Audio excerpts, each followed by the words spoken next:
Shubhodaya. I welcome all the participants and the distinguished resource person of today for the session 1 of day 3 of 1 week FDP on capacity building on living mindfully. I request my colleague Mr. Amrish Badrashetty to give a brief profile about Sister Namrata. Over to Mr. Badrashetty.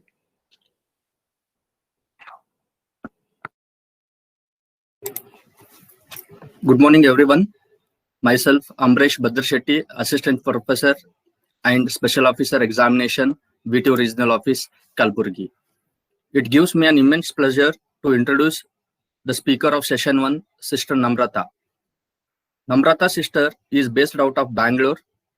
She completed her engineering in telecommunication and is currently pursuing Masters in Analytics from Georgia Tech. She also has her own creative design firm called Bouquet Creatives. She likes reading, writing, and photography. She is a meditator and meditation trainer under Heartfulness for more than 5 years. With this brief introduction, I am handing over the session to Namrata sister. Thank you. Thank you, sir. Thank you so much. So, good morning, everyone. I hope yesterday was a good session for all of us.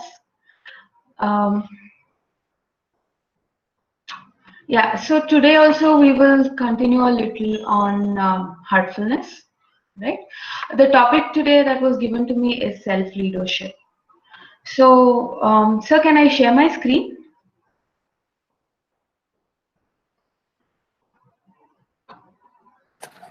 Yes, madam. You can go ahead. Yeah, thank you, sir. Yes, you can share the screen, madam. Yes, sir. Thank you. Yeah, I hope my screen is visible. Right. So basically, firstly, I'm very grateful. I would like to express my gratitude because I am a student of VTU. I passed out in 2014 in Dayanand Sagar College. So a major part of why I am all the success that I have had in my life and where I am today is because of VTU teachers like you. So my heartfelt gratitude to each and every one of you for shaping so many lives, for shaping so many careers, and for everything that VTU and the teachers of VTU have been doing for us. So today's topic, as I said before, is about self-leadership, right? Self-leadership in a way that we have to be able to be content with our own selves while leading others. So this roughly, when I was thinking about this and introspecting about this, 3 things came into my mind. First one is the personal motivation that each of us have can make us good leaders. Second one is the vision. They say, when we're leading something, when we're putting efforts, if it's more focused, then it's more effective. So the second one is vision, and third one is clarity. So let us dive a little deep into each of the topics here. First one is motivation. This was a very funny meme I found on the internet. It says some days it's hard to find motivation, but some days motivation finds you. So this is something that all of us have faced in our lives, and some of us have mastered it, and some of us are on our journey of mastering it. So personal motivation, I'd just like to leave you with this thought that some days like the bear is chasing the cyclist, some days motivation has a way of finding us.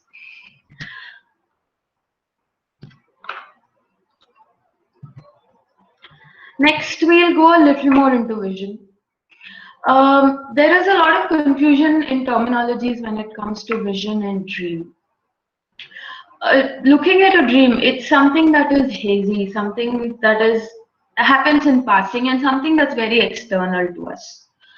But a vision is something that is purposeful, that has a lot of intention behind it, and it is very internal, and most of the times it is backed by some sort of action.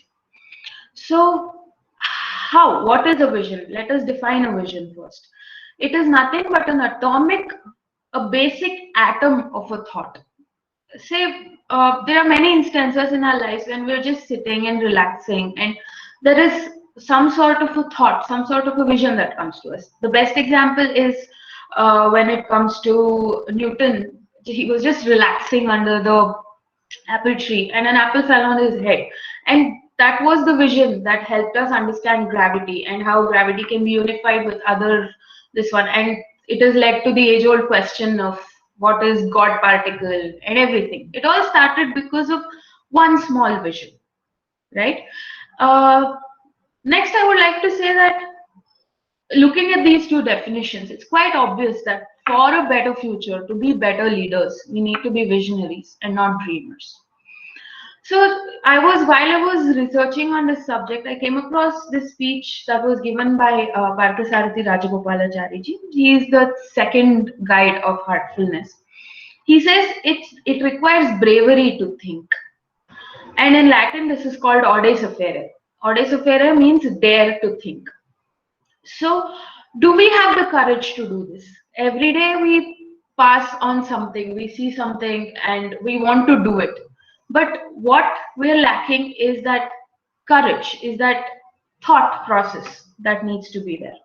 So, let us see how, in this session, let us see how that can happen for each and every one of us, right? So, we each have this show. Show is nothing but the Big Bang, right? How the universe started, there are many theories, but the most famous one and the one that has most proof is called the Big Bang. So this Big Bang is defined as show in Urdu. So the author here says we each have a show inside all of us, right? Something that suddenly explodes within us, and this is what creates a vision, right? So how? What is this show? What is this vision? Let us look into this. So, next question that we have to answer is how can we create this vision for ourselves? So, there's a beautiful story of Buddha here that I would like to share with all of you, right? So, a youth who is kind of like has his own problems and generally has no purpose in life, he comes and talks to Buddha. He says, I do so many things in life. I do my studies, I go back home and I'm doing my part at home, whatever work that needs to be done, my chores. But at the end of the day, I don't feel appreciated. I feel like I've done nothing. I feel like everything that I'm doing is useless. What do I do? So Buddha, in his own wisdom, he says, I will answer this question, but I need you to do me a favor. He points at a coal basket that is lying there. And he says, take that empty coal basket and go to the river and bring me a basket full of water. Right, so we've all seen these coal baskets, I hope. It is made of wire or wood or something, and it's extremely porous, as in it will start leaking because of the holes that are in them. So this youth, he's happy. He's happy he's getting his answers. So he goes down. The river is about a mile away. He goes down, he walks, he dips the basket in water and brings it back. And the basket is heavy because of the water. So he's walking back slowly. And by the time he reaches Buddha again, the basket is empty because the water all would have leaked out. So Buddha says, no, I did not ask you for a basket. I asked you for water. Can you please go get and be faster this time? So he goes again and the basket is again heavy and he runs back as hard as he can. But when he's running, the water spills and the basket is leaking. So by the time he comes back, there is again no water. So he keeps doing this again and again and again and again. 3-4 times he does, and in the end, the result is the same because the basket is not solid and it has holes in it. It starts seeping out water. So what happens here now is he goes to Buddha and he says, this is useless. This is what I'm talking about. It's so useless. I'm trying so hard. The basket is so heavy and I'm running as fast as I can. But it still is empty. So Buddha says, are you sure it's useless? Look at the basket in your hand. The youth, he looks down at the basket in his hand and he sees that before it was covered with a lot of coal dust. The basket was literally black. Now, because of multiple dippings in the river, it has become clean. So why do we miss this in our life? Why do we miss to see that the coal basket that we're carrying around with us is actually cleaned? It's because we need that clarity in thinking. We need that clarity of thought, right? So let us pause here for a moment and think of what this story, what Buddha was actually trying to tell us. So we each have a coal basket inside of us that when it is clean, it gives us clarity. This is the brain. This is the mind. This is the heart. This is every tool that has been given to us for our disposal to be better at capacity building, to be better at shaping minds, to be better at everything.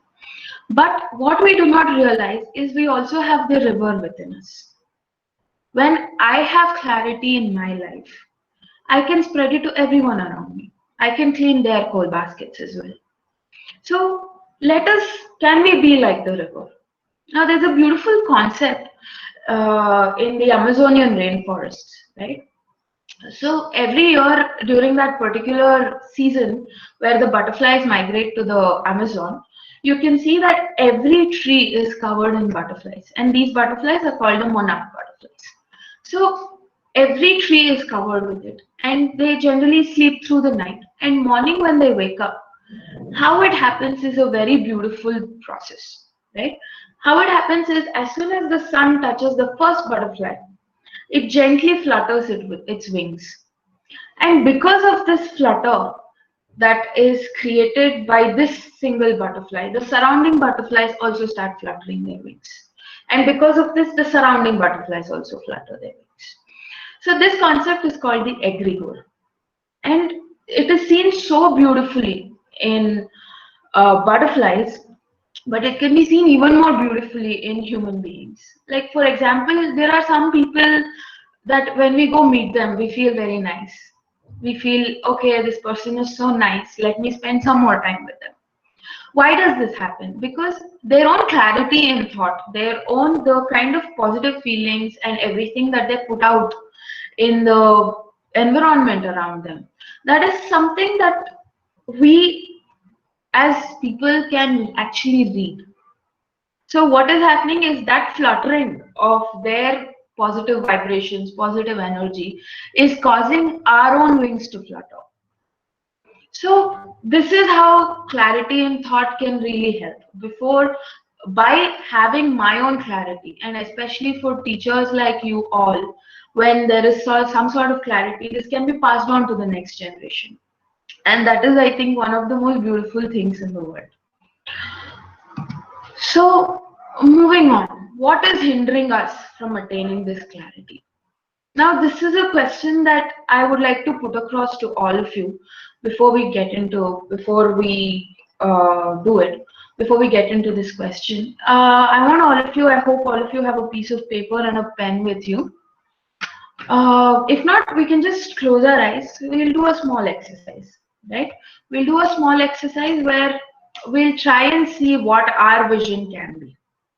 Okay, so I'm going to put back the slide where we're trying to define vision. And I request you all to gently close your eyes.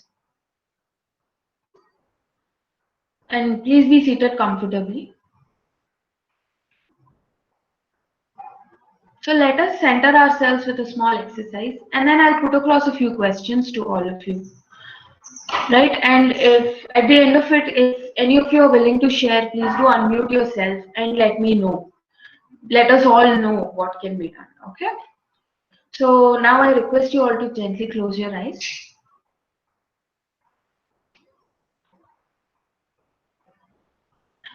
Gently bring all your attention to your heart.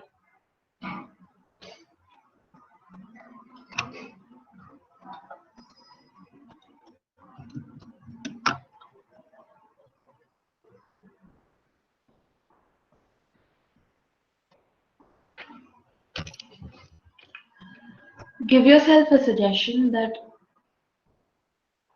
during this whole session, there will be a lot of clarity that is flowing through you.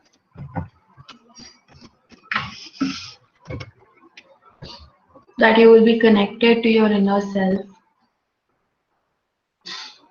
and derive answers from there.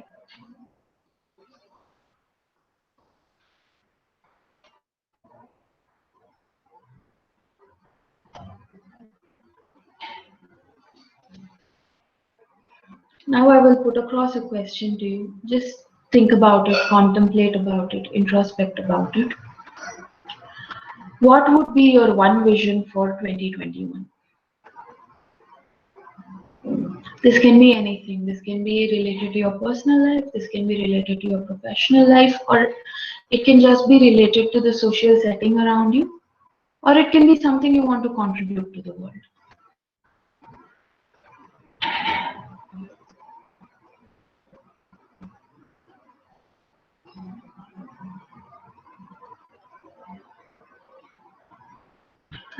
Keep in mind that the vision has to be purposeful. It has to have a lot of good intentions behind it, and it should be extremely internal to you. It should be something that you really want to see in the world or want to see in yourself. That will help you become better. When you feel like, gently open your eyes, write it down, write down your vision, or if you would like to share, please unmute yourself and share with us.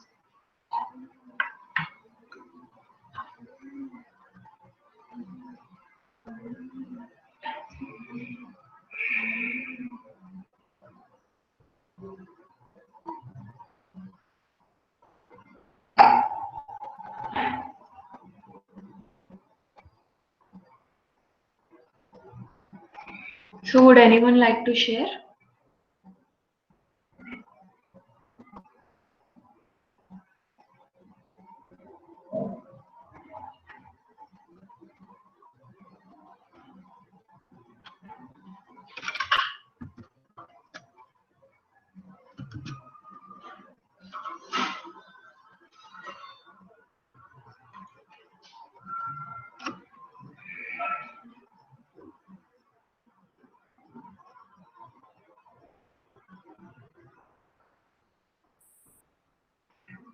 Good morning, madam. Good morning, sir. Create more knowledgeable students. Wow, that's a very nice vision, sir. Thank you. Thank you for sharing. Anyone else would like to share? 2 or 3 more we can take.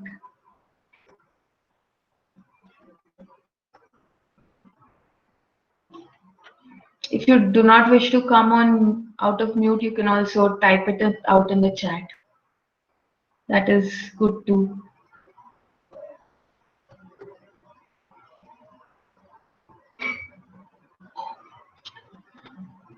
So, Shambhu sir has said share positivity. Thank you, sir. Thank you so much for that.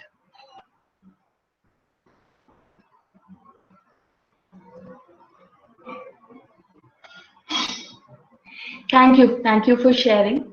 We'll move on to the next.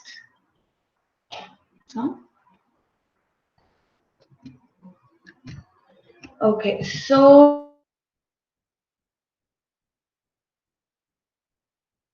all of us have a vision in us that is positive, that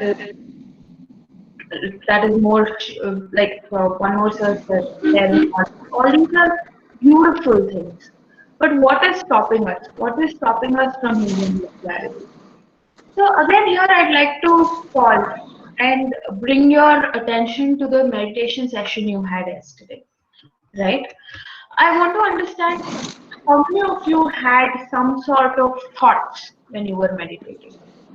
I'm sure this was not the first time for many of you, but there was every time that meditation happens, there is some sort of thoughts, right? Did this not happen to anyone? Because I'm sure it has happened to everyone. When we close our eyes, what the mind wants is what it does. Like there is this very funny anecdote that someone I know uses. He says, if you close your eyes and ask your mind to not think of monkeys, the first thing that comes to the mind is actually monkeys. So mind is like that. Even Lord Krishna in Bhagavad Gita, he says, Chanchalatmakam manaha. So how? What do we do? How do we go beyond these thoughts? Right? That is where this whole concept of cleaning comes into picture. If you notice, today's topic that was given to me is self-leadership and cleaning. Right? So cleaning. Before we get into that, I would like all of us to understand how these impressions, why do these thoughts arise during meditation? Because I'm sure you would have noticed it's not just during meditation that these thoughts come. When we're sitting and doing something important, say probably planning for a lesson, there are all these unwanted thoughts that keep running in your mind. Right? Like probably a fight we had with someone, or probably a movie we saw. So there are so many things that kind of stop us from doing what is important. Why do these happen? So let us look a little more and understand why these thoughts occur to us. Okay, so if you see the picture, there is a beach, right, with a footprint on it. Now imagine this sand is our mind, and every single thought and action that happens in our day-to-day life creates a footprint on the mind, right? Or for better understanding, you can imagine freshly set cement, right? So every time we've seen those dogs walking across those freshly set cement, and there is dog footsteps all over the cement. So these footprints can be equivalent to the thoughts, and this is the mind. That is the thought. That's the impression that the thought is putting on the mind. Now, these are the thoughts. These are the thoughts that hinder us from doing what is necessary at that point of time. So, is there a way? Is there a way to just clear these footprints off before they set in cement? Or is there a way to clear this footprint of the beach, like what the waves do? When we were little, we used to play this game whenever we went to a beach. We would go run and try to run back before the waves hit us. And we would see that our footprints would have disappeared. So is there a way to do this? Is there a way to ensure that these thoughts and actions of our day-to-day life does not form a permanent impression on our mind? Right? That is where cleaning comes into picture. Now let us look at another example. Like every day we're going for a walk and we take the same way. Let us assume we take the same way. And on the way there's a garden with a very beautiful rose plant. So first day we see a rose and we think, wow, that's beautiful. That is a thought. Now the next day when we're walking across it, we'll say, oh wow, it's become even more beautiful.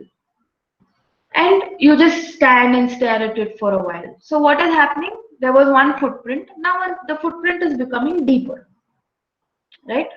So third day when we walk across it, oh, it looks so beautiful. Let me smell it. Then fourth day you want to touch it and see how it feels. And the fifth day, what is going to happen? You're going to want to pluck it and take it away with you.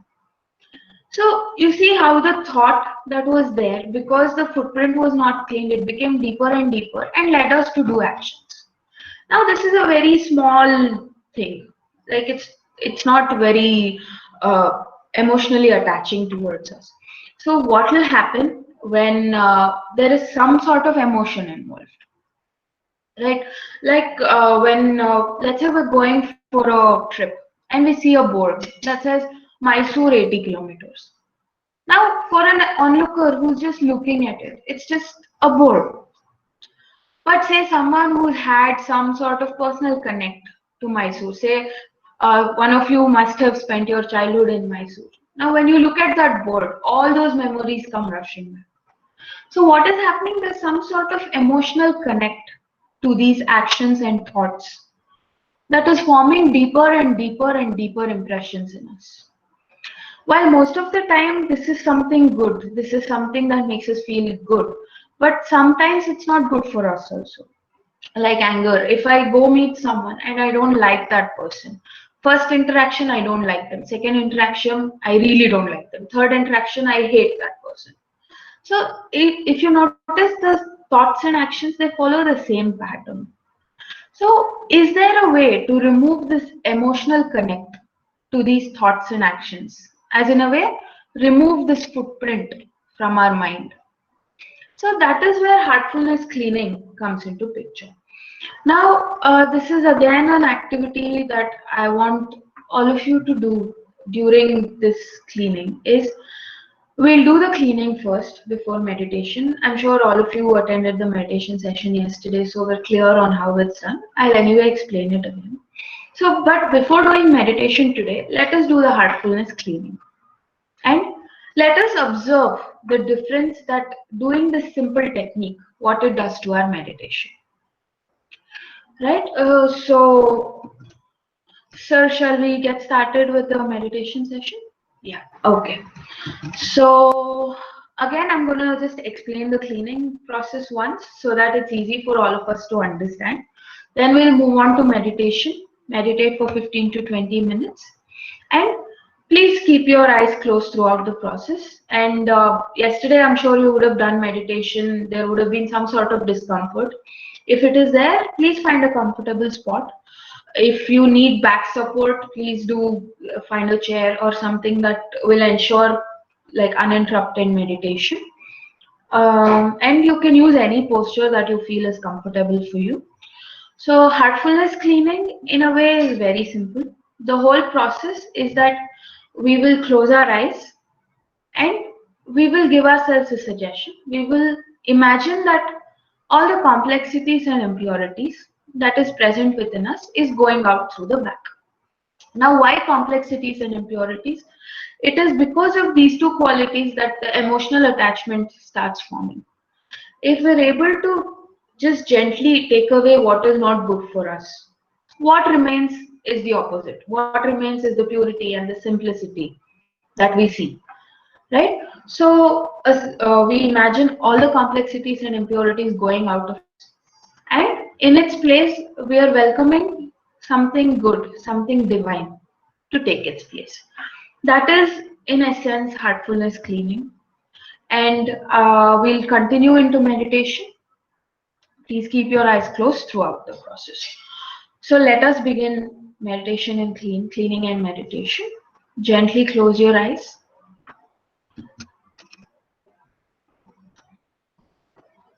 Just relax.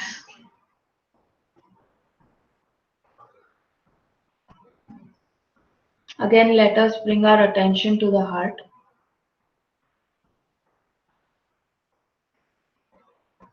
We'll give ourselves a very subtle suggestion that we will be open to the effects of cleaning and meditation, and that we'll be able to carry this forward and create an egregore with all of our colleagues, family, and students.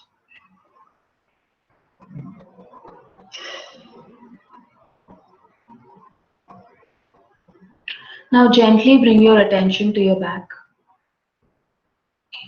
to your entire back, from the top of your head till the tailbone, from shoulder to shoulder.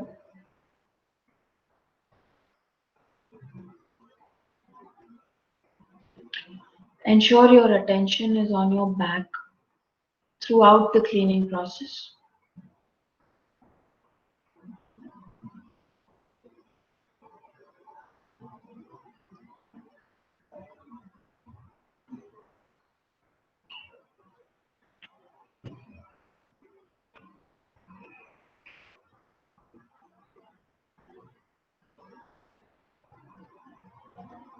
Imagine all the complexities and impurities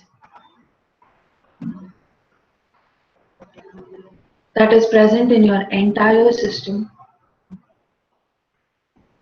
is gently going out through your back in the form of smoke.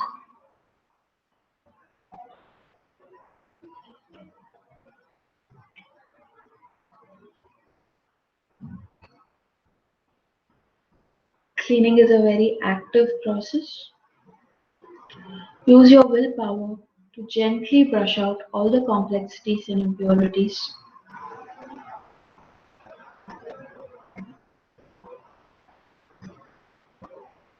Out through your entire back in the form of smoke.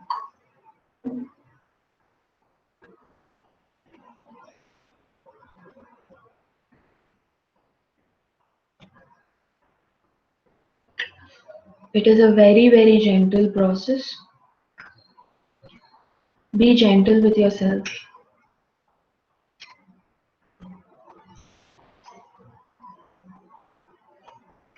Let your complete attention be on your entire back.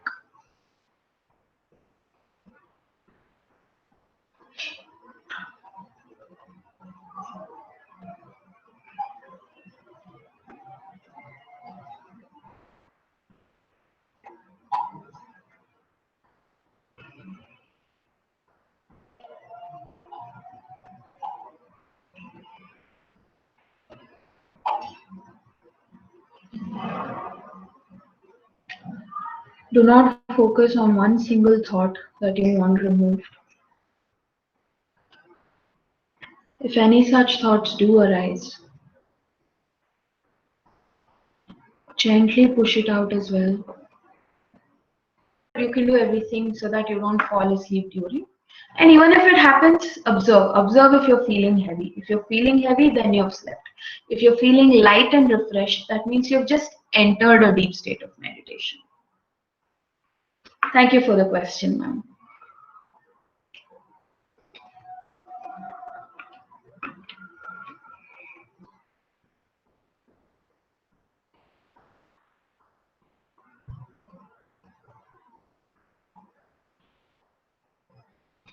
So if there are,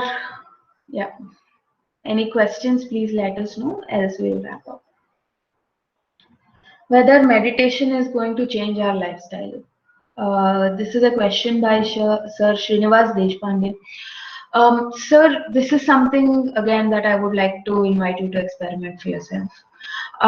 We have, there's a book written by our global guide, Daji. It's called The Heartfulness Way. There he explains beautifully that what is our initial state of being when we are born or when we are at utmost peace is what we actually are on the inside, right?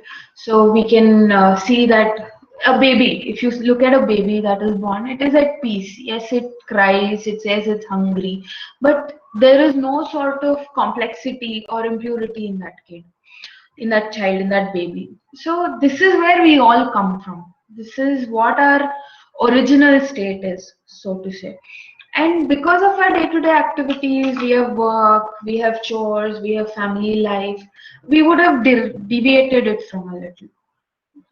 It because of lifestyle or anything. So what meditation does is it brings us back to our original state. Like if I know someone, Mr. A, who's very angry all the time, and if he meditates properly, he can see the benefit that he's not being that angry anymore. Right? Or if there is someone who is always restless, and if they meditate properly and they're able to see the benefit that their restlessness has decreased. So this is something that is individual to all of us. And this is very clearly explained in the book Heartfulness Way. So what I would say is please experiment for yourself. Understand where your lifestyle is and where you want it to be. Right? So that's where meditation can pitch in for you, sir. So for more questions, of course, you can read the book and all that is there. So Shambhu sir is asking, do we lose the fighting spirit by doing meditation? Sir, again, the same thing. Whatever is our original nature is what we'll go back to by doing meditation. And fighting spirit, I understand what you mean, and that there's a lot of inspiration and there's a lot of ambition within us. So that again depends on your own this one. Like if it's a very individualized journey, so I invite you to again experiment on this. But whatever is good for us is what will stay when we start meditation, right?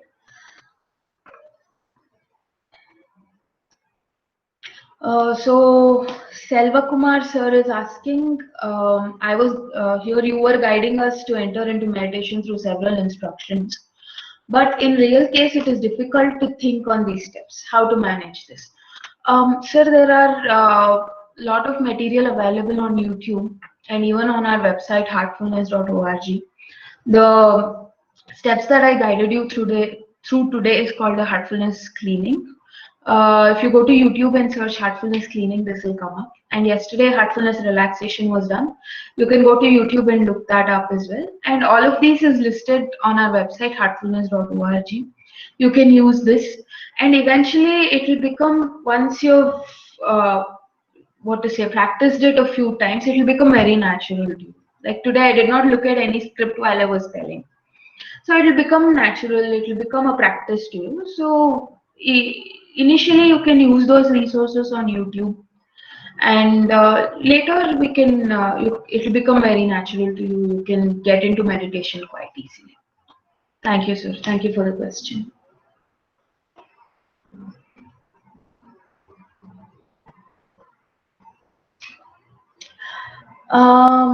Amin ma'am, there's a little confusion. I never said clear thoughts and feelings. I said emotions and thoughts. Feelings are quite essential. I would agree, and it is one of the major reasons to live, yes. But thoughts and emotions behind these thoughts, like it is said, like what I can tell you right now is the feeling is the candle, it's the light on the candle. But these emotions are the small wisps of smoke that come out. Feeling is needed, but emotions also to an extent is needed. But when it becomes over attachment to something, that's when we need to start clearing it out. So feelings, yes, I agree with you 100%. Thank you for the question, ma'am.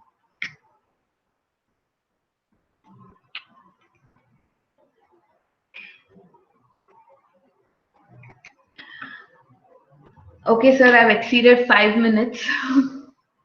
So we will wrap it up. Thank you for this wonderful session. I enjoyed it quite a lot. I enjoyed the meditation also quite a lot. And one question, what about blind persons? How can they meditate? Sir, there is no difference. They can follow the same instructions. They can follow the same thing. We can put you in touch with a trainer, and they can also meditate. Vaishnavi, sorry ma'am, Vaishnavi. Yeah, thank you. So thank you, Shambhu sir, for this opportunity. And again, I would like to express my gratitude on the great work that VTU is doing, and the teachers, how much they're sacrificing for students like me. Thank you so much. Thank you, Namrata sister, for accepting our invitation and being a part of this 1 week AICTE ATAL sponsored FDP.